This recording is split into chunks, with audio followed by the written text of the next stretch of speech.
Luísa, eu quero começar a investir na bolsa, mas eu não sei por onde começar. Eu tenho essa vontade, mas eu não sei o que eu faço. Como que eu dou os primeiros passos? Bom, nesse vídeo eu quero falar com vocês a respeito de um investimento bem interessante para quem está querendo começar na renda variável. Mas não só começar, para quem já está ali acostumado com o mercado, também é super interessante. É um investimento muito legal e eu vou explicar ele detalhadamente aqui para vocês. Então vamos lá, eu basicamente estou me referindo aqui ao ETF, ou ETF, para quem gosta mais de, é uma sigla em inglês, né? Basicamente ele significa Exchange Traded Fund, que traduzindo é o fundo de índice. Mas claro que você deve ter entendido um total de 0 coisas agora, né? Porque as palavras são muito difíceis, tem muita coisa em inglês e uns termos muito estranhos. Mas eu vou traduzir tudo isso para vocês. Então o que eu gosto de fazer primeiro é desmembrar as palavras e analisar separadamente para entender como é que funciona. Então, por exemplo, eu tenho aqui o fundo e o índice. Primeiramente, vamos olhar para o que é o fundo. Fundo é como se fosse um condomínio. Então pensa só num condomínio de prédios. Concorda que ele é dividido em vários apartamentos? Bom, assim como um prédio é dividido em vários apartamentos, um fundo é dividido em várias partezinhas também, que são chamadas de cotas. Então as cotas são como se fossem os apartamentos de um condomínio. E por sua vez, cada apartamento tem o seu dono, tem o seu proprietário, que no caso do fundo é chamado de cotista. E também, além disso, a gente tem o fato de que o prédio possui um síndico para administrar. E com o fundo não é diferente, ele tem um gestor e uma equipe especializada, liderada por um gestor, que vai administrar, no caso, o dinheiro, dos cotistas ali que colocaram dinheiro no fundo e delegaram ele para que um gestor investisse. Então é isso, no fundo de investimento, basicamente você, eu e várias outras pessoas podemos ir lá e deixar o nosso dinheiro com uma equipe de profissionais para investirem por nós, certo? E aí tem o pagamento de uma taxa de administração por isso e assim por diante. Bom, então a gente já entendeu a lógica do que é um fundo, mas o que é um índice? Poxa, parece que ficou até pior, né? Índice é uma palavra muito esquisita, mas eu gosto de dizer que é o seguinte, o índice ele é como se fosse uma receita de bolo, é igualzinho. Então pensa comigo, você foi fazer um bolo de chocolate. O que acontece? Você vai ter ali vários ingredientes, tá? Então você vai ter ali ovos, fermento, farinha, chocolate, assim por diante. Então vai estar tudo ali na composição da receita. Só que aí tem uma questão também, né? A gente não pode esquecer que evidentemente a quantidade de farinha e de fermento que você vai colocar é diferente. E também não é igual a quantidade de chocolate, assim por diante. Da mesma forma, no índice, você tem ali um conjunto de investimentos, no caso, e cada um tem o seu peso. É como se fosse uma receitinha de bolo que falasse quanto que você tem de porcentagem de cada ação, de cada fundo imobiliário, enfim, de cada investimento. E juntando a lógica do fundo com o índice, a gente chega no ETF, no ETF. Então, o fundo de índice, ele funciona assim. Você vai deixar o seu dinheiro com o gestor, que aí vai pegar esse seu dinheiro e investir ele de acordo com uma receita de bolo. Agora, essa receita de bolo varia de ETF para ETF, cada um vai seguir uma, porque da mesma forma que não existe só bolo de chocolate, não tem só um tipo de índice, existem vários, cada um com uma estratégia e com raciocínio, tá? Então aí você precisa ver, de acordo com o ETF, qual índice que ele segue para você entender a estratégia dele. Então vamos lá, basicamente aqui, vou dar um exemplo de um ETF na prática que você pode investir no mercado, mas sempre lembrando que isso não consiste em uma recomendação de compra, gente, de forma alguma. Eu só quero aqui dar exemplos para tornar mais didática a explicação e para ser de caráter educativo, para vocês poderem se familiarizar mais com os termos. Então vou pegar aqui uns ETFs mais clássicos e explicar para vocês como funciona. Vou pegar aqui primeiro o BOVA11, que é um clássico da bolsa. Então o BOVA11, ele é basicamente um ETF que segue o índice Ibovespa. O Ibovespa, ele essa receita de bolo, digamos assim, da nossa bolsa, tem as principais ações negociadas nela,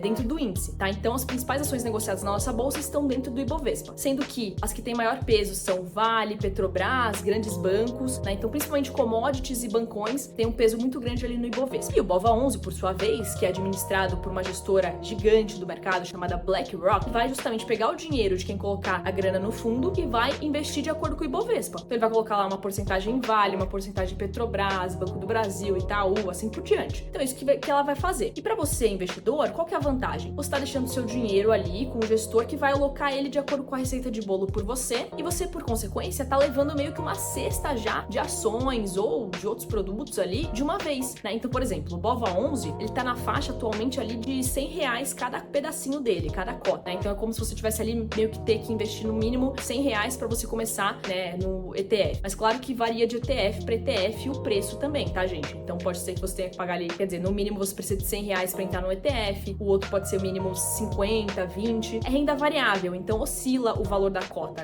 Pode estar maior ou menor o preço. Quando você vai ver essa questão do BOVA11 que a gente fala, o que você tem que perceber também? Todo ETF, ele tem sempre ali no seu ticker, que é tipo o seu código de referência, 4 letrinhas e um número 11 no final. Então é sempre assim, tem 4 letrinhas e um número 11 no final. Se for nesse caso, pode ser um ETF. Então sempre é assim que você faz o reconhecimento dele. Porque imagina, você escrever um nome completo, tipo, Exchange Traded Fund, que segue o Ibovespa. Você fala, meu, muito difícil isso. Melhor você usar a sigla BOVA11, que é muito mais fácil. Então essa é a lógica. E basicamente aqui eu quero dar um outro exemplo também pra vocês do IVVB11, que é um outro clássico. O IVVB11, como ele funciona? Ele te permite fazer uma diversificação internacional. Você consegue investir lá fora, mesmo estando aqui no Brasil, com o seu dinheiro aqui. Então o que acontece é que o IVVB11, ele vai investir de acordo com o índice S&P 500, tá? Ou S&P 500, que é um índice lá da Bolsa de Valores norte-americana, que reúne as 500 maiores empresas dos Estados Unidos, negociadas em bolsas de lá, tá? As 500 maiores empresas. Então, assim, você vai encontrar o Google, Microsoft, Amazon, Apple, Coca-Cola, Netflix, entre várias outras gigantes aí do mercado, que todo mundo conhece, né? E consome também, provavelmente, dentro desse índice, tá? Dentro desse pacotão. Junto com outras empresas, tipo JP Morgan, Bank of America, enfim. E aí você vai encontrar tudo aqui, e ao comprar uma cota desse ETF, é como se você levasse a cesta cheia dessas ações aí dessas empresas. Então, é uma diversificação muito legal, né? Porque você vai pôr uma quantia aí, é como se você estivesse diversificando já pra caramba, levando essa cesta de ações. E aí é mais acessível também e mais fácil, porque você não tem que escolher uma ação uma por uma, né? Você já leva a cesta de uma vez. Então também traz essa praticidade muito legal para quem tá começando na bolsa. E aí, no caso do IVVB11, é isso, você consegue fazer uma diversificação internacional. Então, com a sua conta aqui no Brasil mesmo, você pode comprar esse ETF e ele vai seguir o que tá acontecendo com o índice lá fora. Pô, o índice subiu tantos por cento, vai acontecer isso com o ETF e assim por diante, tá? Então ele vai acompanhar direitinho o índice mesmo. Agora, um detalhe importante aqui de falar para vocês, né? Quais seriam os riscos desse investimento em ETF? É a questão da liquidez, tá, gente? Porque é o seguinte, você precisa levar em consideração também quantas pessoas estão investindo naquele ETF para você ver se vai ser mais fácil ou mais difícil, por exemplo, você vender quando você quiser. Porque às vezes, sei lá, eu comprei lá uma parte de um ETF X. Só que aí, putz, tem pouquíssimas pessoas investindo nele, ele não é muito grande, é pequenininho. Sei lá, tem umas 2.000 pessoas ali investindo. Miséria, sabe? Meu,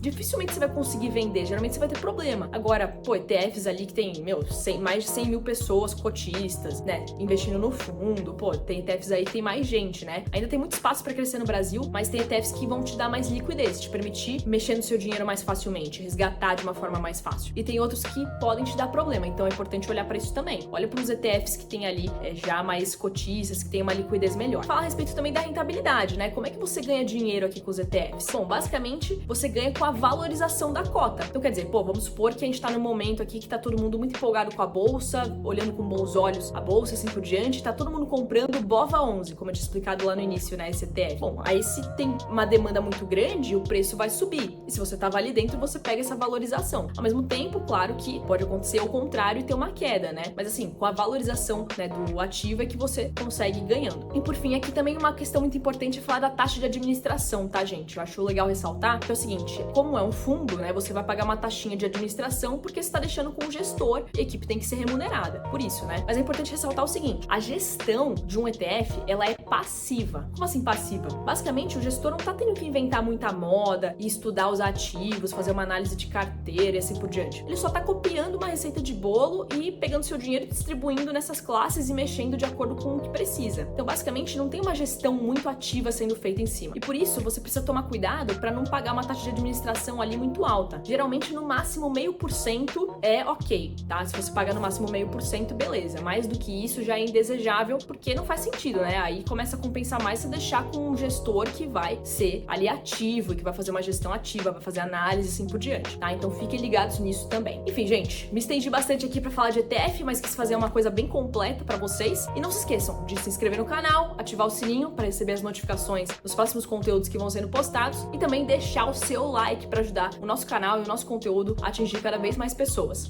Beijos econômicos para vocês e até o próximo vídeo.